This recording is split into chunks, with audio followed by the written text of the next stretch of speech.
네, 지금 국회는 코로나19 피해 지원을 위한 4차 추경 예산 심사를 진행하고 있습니다. 여당은 22일 본회의 처리를 목표로 하고 있는데 일부 쟁점을 둘러싼 여야의 기싸움은 여전한 상황입니다. 이를 포함한 전국 이슈, 최민희 전 더불어민주당 의원 그리고 박정화 전 청와대 대변인 두 분과 함께 이야기 나눠보겠습니다. 두 분 어서 오세요. 자, 일단 이번 이 추경 심사에서 가장 좀 쟁점이 되는 게 전 국민 통신비 2만 원 지원을 둘러싸고 이 논란 그리고 공방도 이어지고 있습니다. 먼저 관련 발언부터 듣고 오시죠. 예산 투입 대비 효과를 극대화하는 게 절실한데 그 통신비 2만 원 일괄 지급이 긍정적이고 좀 조속 정책에 하는 예가 아닌가 하는 생각까지도 해봅니다. 의원님께서 사실 세 발의 피라고 아까 말씀을 주셨는데요. 개인당 금액은 2만 원이 적겠지만 사실 통신요금을 대개 내는 분들이 5만 원 전후입니다. 월간 내는 거의 절반 정도가 되는 거기 때문에. 네, 지금 홍남기 경제부총리가 22일까지 4차 추경 확정을 간곡히 요청한다 이렇게 얘기를 했지만 최근 국민의힘 주호영 원내대표 날짜에 끌려서 쉽게 동의할 일은 절대 없을 거다 이렇게 얘기를 했습니다. 이런 상황에 대한 일단 먼저 두 분 의견 들어보겠습니다. 먼저 최 의원님. 우선 예산이 효율적으로 집행돼야 한다에 반대하는 분은 없을 것 같아요. 예. 근데 이건 저는 야당이 좀 야박하다 이런 생각이 듭니다. 이유는 원래 민주당은 100% 지급이 당론이지 않습니까? 네. 태도 자체가. 그런데 이번에 이낙연 대표께서 김종인 위원장을 뵈면서 그 김종인 위원장의 뜻을 대폭 반영하면서 이게 선별 지원으로 결정하신 거거든요. 그리고 물론 피해 지원금의 의미가 있기 때문에 뭐 그런 결정이 무리가 없다고 보입니다. 그런데 어쨌든 그 이후에 당내 지지자들로부터 100% 하지 왜 선별했냐. 그거는 국힘을 쫓아가는 거다. 이런 비난이 많았거든요. 그래서 그렇게 대폭 야당의 입장을 고려한 결정을 했으면 사실은 이런 통신비 정도 나왔을 때 이걸 이렇게 끝까지 쟁점화시키는 건 저는 조금 야박하다는 느낌이고 그리고 4인 가족 기준으로 2만 원씩 할인이 되면 8만 원이거든요. 네. 그 8만 원은 그게 그렇게 적은 돈은 아닌 것 같습니다. 그래서 이 부분은 신속성을 고려해서 야당이 조금 그 이낙연 대표의 체면을 살려주는 것이 또 야당도 협치해야 되지 않습니까? 네, 좋지 않을까 합니다. 그러니까 당내 이견도 있었지만 양보를 했는데 이렇게까지 네. 하는 건 좀 야박하다 이렇게 네. 얘기를 해주셨고. 자. 글쎄 이제 두 가지로 나눠서 말씀을 좀 우선 드려야겠는데 이번 벌써 4차예요. 4차 추경이라 그 시중에 이제 나가보면 자영업자분들이나 굉장히 어렵습니다. 코로나로 인해서. 그래서 그 추석 명절 전에 뭔가 이제 그 지원해 줄 수 있는 뭐 따뜻한 온정이 좀 가는 게 좋은데 이번 4차 추경이 7조 8천억 원이 대부분 이제 국채를 통해서 국채 발행을 해서 이제 조달을 합니다. 그러니까 물론 어려운 상황에 있는 국민들한테 빨리 조속히 전달이 돼야 되는 건 맞지만 이게 전체 국채를 발행해서 조달해야 되는 만큼 심사도 좀 촘촘히 꼼꼼히 해야 되는 점이 있으니까 이 부분을 너무 정쟁화 심지 말고 빨리 좀 심의를 해야 되는 게 맞지 않나라는 것 하나. 두 번째는 그 말씀 주셨지만 사실은 통신비 1인당 2만 원 같은 경우는 이게 사실은 처음에 4차 추경안이 얘기 나왔을 때는 선별 지원 문제로 많이 이제 합의가 되다가 갑자기 이렇게 돌아갔어요. 근데 그 돌아가는 과정에 최 의원님 좀 전에 말씀 주신 것처럼 일부 뭐 지지자들 얘기도 있고 그랬지만은 과연 그게 얼마나 효용성이 있을까? 1인당 2만 원씩 통신비를 지원해 주는 게 얼마나 효용성이 있을까? 지금 앞서 말씀드린 것처럼 지금 나가보면은 한 가게 건너 한 가게씩 문을 닫고 있더라고요. 뭐 이런 상황에서 과연 그게 얼마나 효용성이 있을까? 정말 한계 상황에 있는, 그러니까 단순히 도움이 아니라 이제 생존을 걱정해야 되는 그런 분들한테 좀 모아서 이 어려운 국면을 넘어갈 수 있게 해주는 게 오히려 효과적이다라는 야당의 주장에 대해서도 한번 여당이 좀 들어봐야 되는 것 아니냐 이런 생각이 저는 들어요. 근데 이게 이낙연 대표님이 당대표가 되시면서 가장 중요하게 생각한 게 협치 맞는 것 같아요.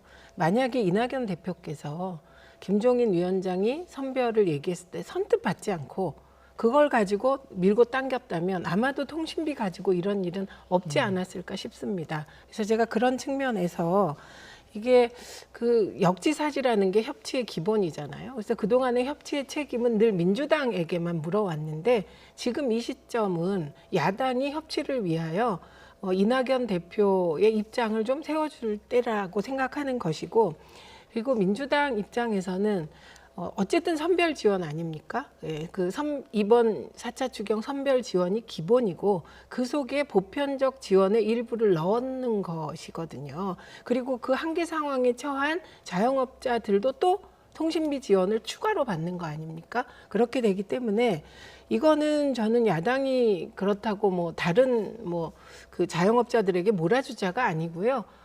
독감 백신을 하자는 주장을 하고 있거든요. 그 비용으로. 근데 독감 백신의 경우는 사실 생산하는데 지금 추경이 22일 날 통과돼도 이게 여러 가지 방식 중에 가장 빠르게 독감 백신 생산하는 방식이라도 3개월이 걸립니다. 네. 그럼 그냥 지나가 버리는 거거든요. 그러니까 독감 백신이라는 게 지금 예산 편성하면 바로 3천, 4천만 명분을 살 수 있는 게 아니기 때문에 사실은 실효성이 없습니다. 그래서 이번에는 저는 그 여러 가지 상황을 고려해서 지금 말씀하셨잖아요. 한 집 걸러 한 자영업자가 문을 닫는다. 근데 대부분의 이번 추경은 선별적으로 피해 구제를 하는 거기 때문에 신속하게 집행하는 것이 이게 우선적 가치가 아닐까 싶습니다. 그러니까 거기서 이제 선별적으로 지원하는 게 전체 추경의 의미가 지금 선별적 지원이니까 그거에 대해서는 뭐 야당도 처음에는 굉장히 동의를 했었던 부분이고, 근데 이 통신비 1인당 2만 원씩 전 가구 전 국민에 대해서 지원해 주는 게 거의 협치와 무슨 관련이 있을까라는 생각이 좀 우선 하나 들고요. 두 번째는 저희 당에서는 독감 얘기를 하는 이유는 지금 코로나19 때문에 굉장히 어려워지는데 날씨가 점점 쌀쌀해지고 있잖아요. 저희도 어디 입장할 때마다 꼭 QR코드를 찍거나 이제 적고 있는데 이런 상황이 이제 오래 가서 독감 환자와 코로나19 환자가 막 뒤섞여 버리는 상황이 오면 얼마나 많은 혼돈이 생기겠어요. 그러면 전 국민 대상으로 해서 시일이 좀 걸리더라도 독감 예방 주사를 맞추는 방법과 전 국민을 대상으로서 통신비 2만 원씩을 일괄적으로 지급하는 방법과 어떤 게 더 지금 상황에서 효용성이 있느냐 이런 거에 대해서는 좀 따져볼 필요는 있지 않나라고 저는 생각을 합니다. 그런데 제가 가운데서 좀 정리를 하면 이 독감 예방 주사가 보통 독감이 11월 중순에 네. 유행하거든요. 그러면 10월 말까지 맞아야 효과가 있는데 지금 1,900만이 올해 이제 무료 백신 접종 대상이고 나머지 3,100만에 대해서 확대를 하자는 건데 그때까지 한 달 사이에 이 접종 이게 가능할까요? 현실적으로? 현실적으로 지금 그 정부가 파악한 것과 그다음에 의료협회에서 얘기한 것과 좀 부족하죠. 부족한 상황인데 저는 그 시일이 좀 지나더라도 그다음에 그 수급에 대해서는 추가적인 방법을 고려를 하더라도 일단 합의해서 시작하는 게 더 우선적으로 급하지 않나라는 생각을 합니다. 꼭 이게 전체 수급이 다 안 되니까 하지 말자. 그리고 일괄적으로 쉽게 한 9천억 정도 되는 거를 통신회사에도 줘서 국민들한테 2만 원씩 혜택을 받게 하는 게 손이 쉽다라고 얘기할 일은 저는 아니지 않나라는 생각이 듭니다. 그러니까 이게 추경이라는 네, 게 짧게요. 추경이라는 게 올해 말까지 쓴다는 거 아닙니까? 4차 추경이. 그러니까 의미가 없죠, 백신은. 그 지금 말씀하신 건 내년 예산에 사실 잡혀야 되는 그런 상황이죠. 네.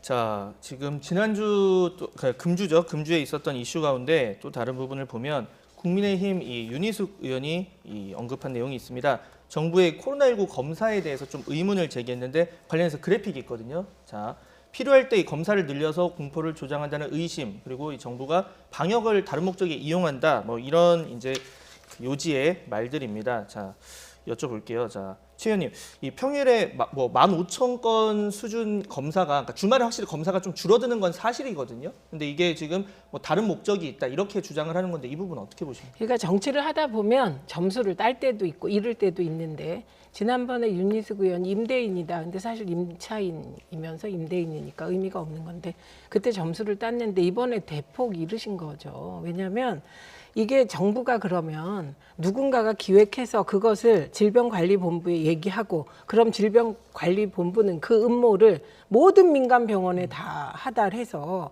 이거 주말에는 이렇게 줄여라 이런다는 거 아닙니까? 그게 가능하질 않습니다. 우선. 그런데 또 하나는 윤희숙 의원이 문제 제기하는 거는 주말에 검체 수를 일부러 줄인다. 필요하면 일부러 늘린다 이런 것이거든요. 근데 요거를 윤희숙 의원만 얘기한 게 아니고 김종인 위원장도 얘기한 바가 있습니다. 근데 김종인 위원장은 전체적으로 검사 수가 너무 작지 않냐는 거예요. 그래서 조절한다는 거라 두 분의 문제 제기가 사실 충돌하고 있습니다. 그런데 이 방역과 관련한 여러 가지 음모론, 지금 요 음모론이 어디서 나왔냐? 극우 단체 집회에서, 그리고 태극기 세력으로 추정되는 분들 SNS에서 더 올라가면 일본의 극우 단체가 이 주장을 했고 일본의 극우 신문이 이 주장을 했거든요. 그래서 저는 이런 주장을 할 때는 그 자료를 좀 보셔야 되는데, 그리고 분모를 공개 안 한다 지금 이런 얘기인데 공개 다 하고 있습니다. 분모, 검사 수. 예, 그래서 이 부분은 윤희숙 의원이 아마 적절한 시기에 상황 파악을 하시고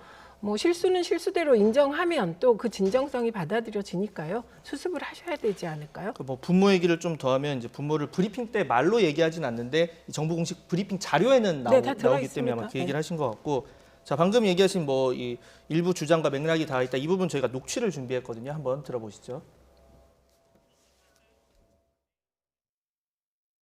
10,000명을 검사해서 나온 숫자를 얘기하다가 34만 검사해서 나오는 숫자를 얘기하면은 사람들이 똑같은 조건에서 갑자기 어떤 확진자가 갑자기 생겨서 큰일 났다, 난리 났다 이런 오해를 한단 말입니다. 네. 자 그러면 야권 쪽에 구체적으로 전제를 하면 이제 네. 윤희석 의원이나 지금 강현재 전 그 대변인의 얘기는 무리가 있을 수 있다는 생각이 들어요. 그래서 이 건에 대해서 오해가 국민들은 없었으면 하는 마음이 있는데, 이 전제 이 밑에 저변에 보면 저희가 이제 이제 8월 여름 휴가철에 임시 공휴일이 지정이 되고, 그 다음에 정부가 뭐 외식 쿠폰 주고 숙박 쿠폰 주고 하면서 또 공교롭게 8.15 집회가 생기면서 이게 확산 추세에 갔었잖아요.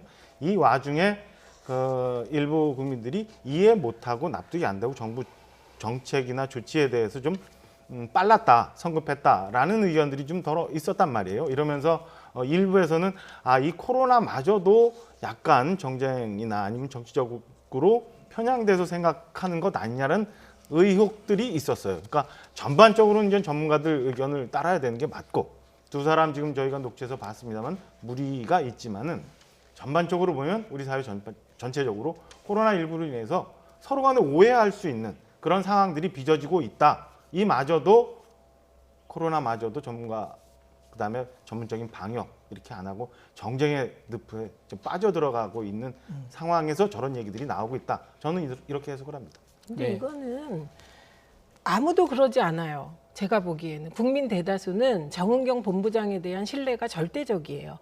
그리고 대한민국 방역의 성공 요인 중에 하나가 투명하게 모든 걸 공개하는 거, 그리고 하루 브리핑을 2번씩 했고 1번 하잖아요, 요즘은. 그리고 전문가의 결정을 존중한 거. 이것 때문에 성공한 거라 이것을 정쟁화시키려는 일부 세력이 있는 것이고, 사실 그게 안 먹힙니다, 전혀. 네, 그래서 저는 이런 종류의 문제 제기는 방역에 도움이 안 되니까 우선 무엇보다 정확한 근거가 있다면 이건 정말 어마어마하게 큰일이거든요. 정부가 그 확진자 숫자를 가지고 장난친다면 이거는 나라가 뒤집어질 일이에요. 이런 문제 제기를 할 때는 정확한 숫자나 자료가 있어야 되는데 사실은 분모에 대한 문제 제기조차 틀렸기 때문에 저는 뭐 이건 별로 국민적 소구력이 거의 제로에 가깝다고 생각해요. 근데 이제 오해 소지가 있는 거는 한 3대목만 제가 이제 말씀을 드리면, 처음에는 전 그 초기에 중국으로부터 들어오는 환자들을 어떻게 했어야 되느냐라는 거에 대해서는 전문가들 의견도 국민들 의견도 아직도 혼란이 있어요. 두 번째, 좀 전에 제가 말씀드린 것처럼 정부가 너무 빨리 8월 초쯤에 성급하게 이 코로나 확산세가 좀 잦아드는 것 아니냐라고 판단을 해서 너무 빠른 조기에 대처를 했던 것 아닌가라는 점도 물론 있거든요. 이런 점에 대해서도 좀 감안을 하고, 지금 현재 사회적 거리두기 2.5단계에서 2단계로 이제 나눠졌는데, 일부 전문가들은 좀 더 적극적으로 힘들더라도 조금 더 유지를 해야 된다, 이런 논란도 있어요. 그러니까 이 각각의 논란들이 아직은 시간이 많이 지나야 입증이 되겠죠. 근데 현재는 그런 의견들이 분분하다 보니까 저런 해석들도 오고 가고 하는 것 같다. 이건 넘어갈 수가 없어요. 왜냐하면 중국 입국 제한론이 있었습니다. 그게 전문가들이 그 주장을 다 했다 이거 아니에요. 극소수가 했어요. 그런데 입국 제한을 한 나라들이 코로나가 폭발해 버렸기 때문에 지금 중국 입국 제한 안에서 코로나 확진자가 많아졌다는 주장은 정말 극히 일부 극우적 인사들만 하고 있는 상황입니다. 그리고 좀 아까 말씀하신 8월에 왜 풀었냐, 그리고 왜 2.5단계 풀었냐, 한번 생각해 보십시오. 2.5단계 올리고 자영업에서 어떤 일이 벌어졌는지, 그리고 신문 지면을 한번 보십시오.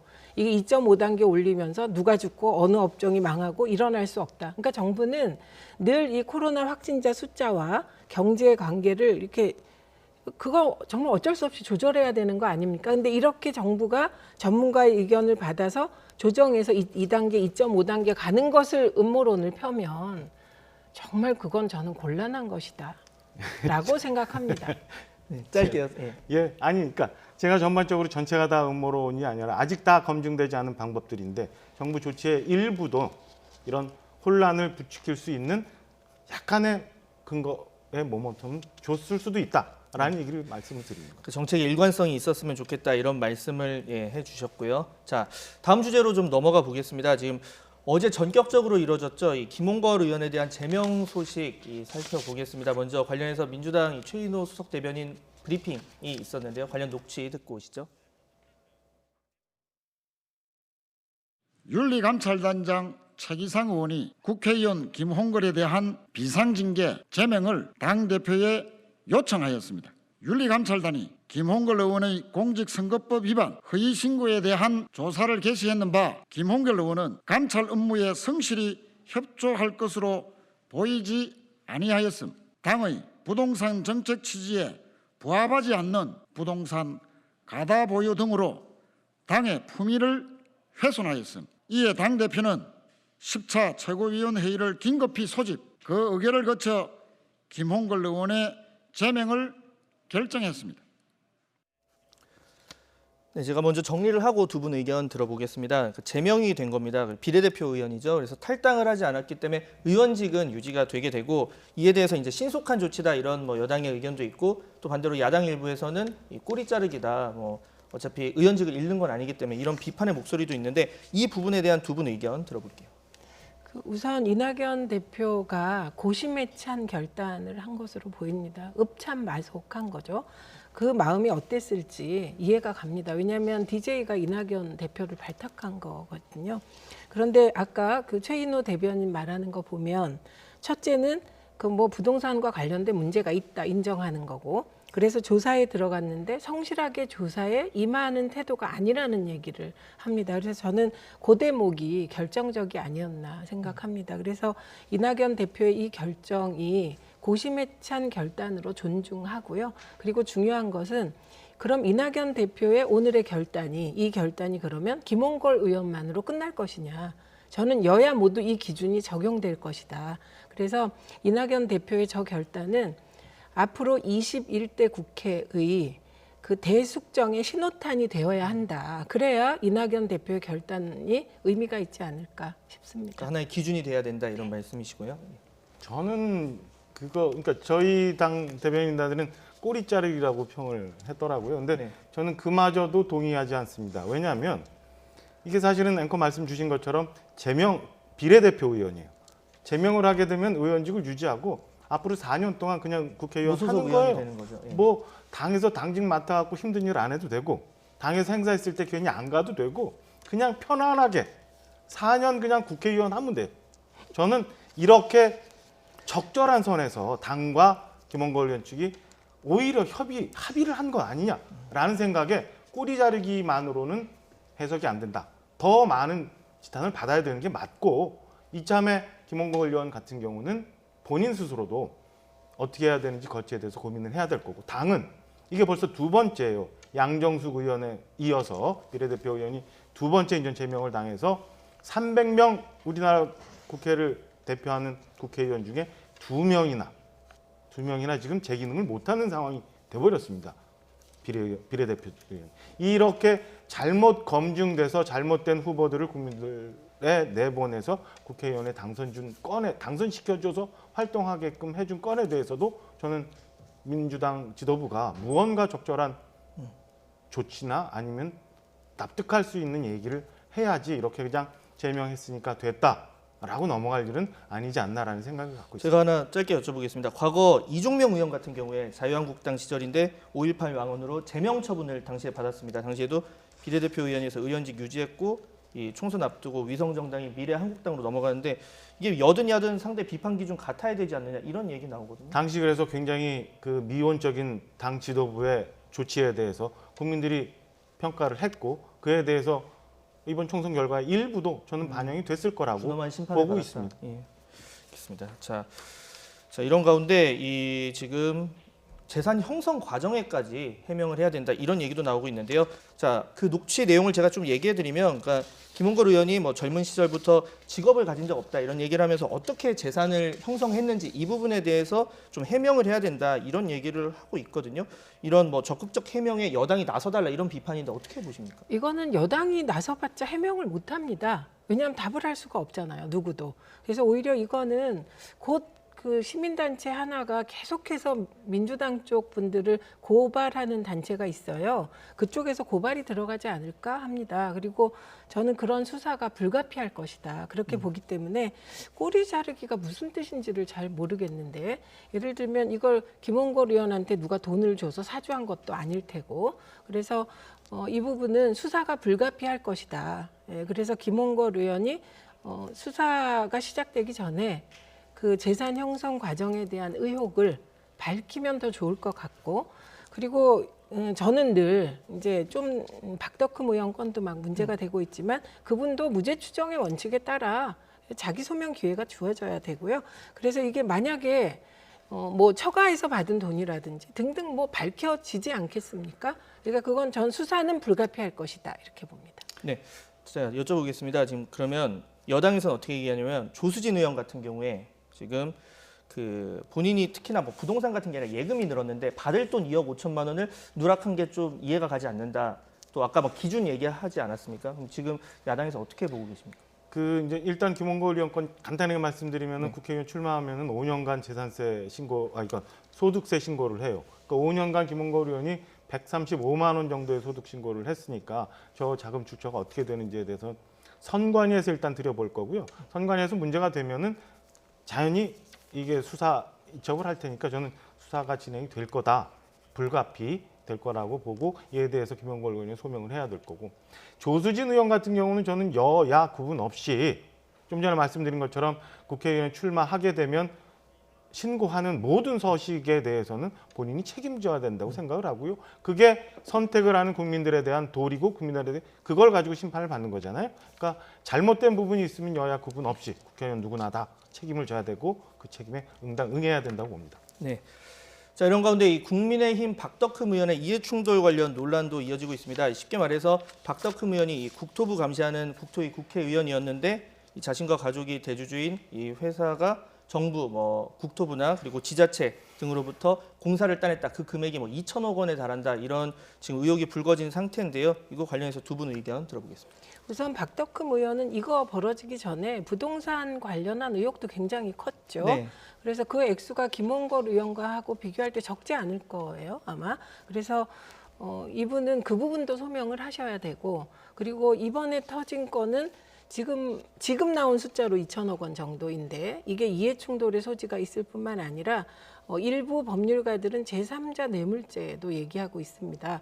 그래서 이 부분은 뭐 이것 또한 고발이 이미 되어 있습니다. 예, 그렇기 때문에 검찰 수사가 불가피할 것 같은데 지금 무엇보다도 국민의힘이 박덕흠 의원 등 지금 문제되는 의원들을 어떻게 처리할지에 관심이 집중되어 있고 김홍걸 의원을 이낙연 대표가 뭐 미흡하다고 하시지만 그 정도 결정도 엄청나게 힘들다는 거 다 아실 것 같아요. 그래서 그 기준으로 처리하지 않는 당이 이제 국민의 손가락질을 받게 되지 않을까 합니다.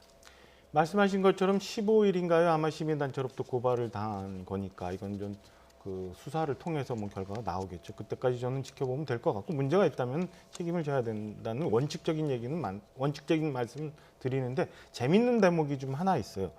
그 박덕흠 의원이 지금 3선 의원이거든요. 이전에 이미 2번의 국회의원을 하면서 국토부 관련 간사까지도 했는데 그동안 아무 얘기가 없다가 왜 이제 나왔는지. 그러니까 가령 뭐 좀 전에 말씀드린 것처럼 민주당의 양정숙, 김홍걸, 윤미향 의원 등등의 그 개인적인 문제가 불거지면서 이게 공교롭게 왜 지금 와서 이 문제가 정치 쟁점화돼서 노출되고 있는지에 대해서도 저는 개인적으로 조금 의아하다라는 생각을 갖고 있습니다. 아니, 잠깐만 말씀드리면 2017년에 저분이 전문건설협회장 할 때 그때 이미 그 단체에서 검찰에 이 진정서를 넣었는데 수사를 안 했다는 겁니다. 그땐 박근혜 정부 때 아마도 황교안 그 대행 체제일까요? 2017년 초면 그런 일이 있었습니다. 그리고 이것은 언론이 시민단체가 발굴해서 언론에 보도한 건데 그런 음모론은 전 곤란하다고 생각합니다. 공교로워요. 왜 이렇게 지금 그러면- 하필 왜 이 건이 이렇게 불거지는지 그리고 그러면 좀 전에 의원님 말씀드린 이분 것처럼 거는 영원히 감추어져야 돼요. 아니죠. 이제 고발됐으니까 제가 전제하잖아요. 수사를 통해서 뭔가 나올 거다. 네. 근데 왜 이게 지금? 그리고 좀 전에 의원님 말씀 주신 것처럼 자, 우리는 김홍걸 의원 이렇게 했으니까 야당 어떻게 하는지 우리 봐야 됩니다라고 말씀하시는 게 공교롭다, 이상하다. 왜 이 시점에? 이런 개인적인 약간의 그건 정말 의심이 너무 생긴다. 터무니없는 라는 말씀. 음모론이세요. 짧게 하나만 여쭤보겠습니다. 이 국토위 간사라는 게 상임위 간사가 이 소속 의원 의견 조율하고 상대당 간사와 이 협의해서 하는 건데 애초에 이렇게 이런 이해충돌 여지가 있는 상황에서 국토위 관계 문제가 아니냐 이런 지적도 나오거든요. 애초에 그거는 저는 개인적으로 가서는 안 된 상임위를 갔다고 생각을 하고요. 그때는 여야 간 합의가 돼서 이렇게 사보임 없이 있었는데 왜 지금 저게 이렇게 됐는지 저는 이상하다라는 말씀을 그걸 드립니다. 이상하다고 말씀하시는 대변인님이 이상하십니다. 네, 알겠습니다. 자, 저희가 원래 이 추미애 법무부 장관 이 의혹 관련해서 이 가족 의혹 관련해서 내용도 준비를 했었는데 지금 시간이 다 돼서 이 내용은 잠시 뒤에 대담해서 또 꼭 다루도록 하겠습니다. 자, 오늘 이 전국 관련 이슈 최민희 전 더불어민주당 의원 그리고 박정화 청와대 대변인 이 두 분과 함께 이야기 나눠봤습니다. 두 분 오늘 수고하셨습니다.